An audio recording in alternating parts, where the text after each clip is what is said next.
Hi, I just wanted to check in with y'all about a few things as we're moving into the last stretches of the course. You've already completed 3 units. We'll complete another, or completing their third unit today, and then you have 2 units left, and then it's on to the final exam.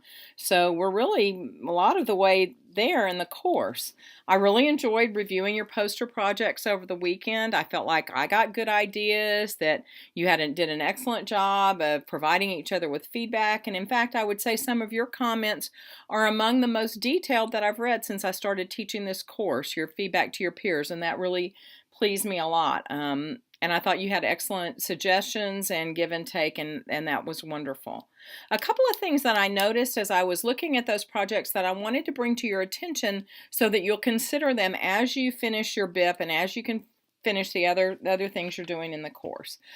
Probably at least half of the points that were lost on those projects were lost because you didn't respond to all of the prompts that were there in the guidelines. And so let me just caution you that that's very important on all of the assignments that you have left, and particularly on your BIP, because if you do a section, even if there are things about it that aren't perfect, you're going to get points for having attempted that section. But if you leave it out altogether, then I can't give you any points, and that will really have a negative impact on your grade. You do have a quiz that is due next Monday. Technically, you're supposed to finish all of the information in Unit 4 by Friday, and your assignment for Unit 4 is due Friday, but I did give you until Monday to finish your quiz.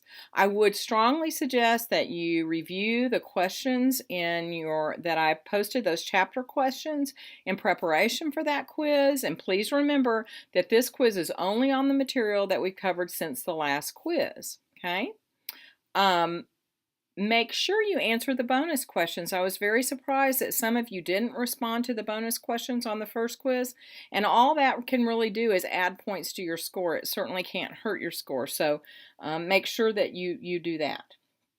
A couple of other things that I noticed as I was going through that I wanted you to think about for your BIP. Some of it is with wording, and some of it are some things that I really want you to think about in general.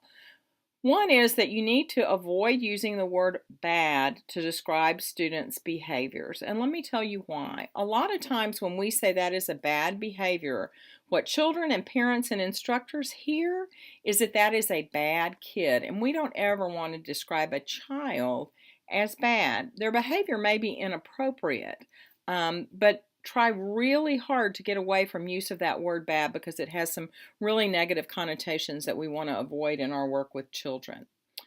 I noticed a few little grammatical errors that seem to be consistent, so I wanted to point those out as well.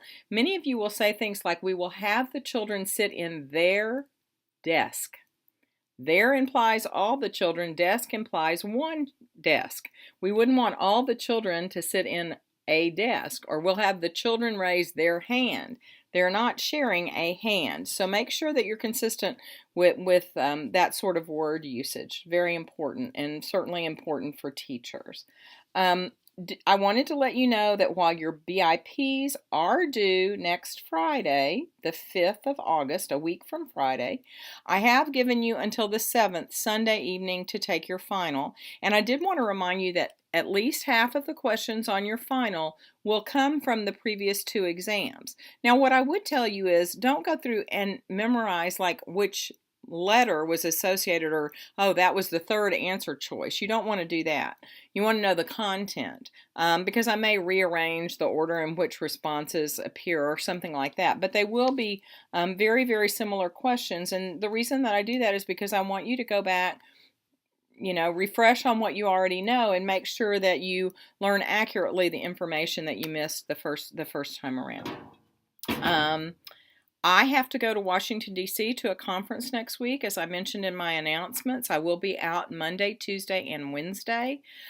I will try to schedule a time to speak with you by phone during that period, because I know you're going to be heavily working on getting your BIP projects finished up. And I will be in my office on Thursday, the 4th of August, and available to meet with you face to face. If you have any other questions as you're moving through the course, as always, just let me know, and keep up the good work. I hope you all enjoy this week. Take care.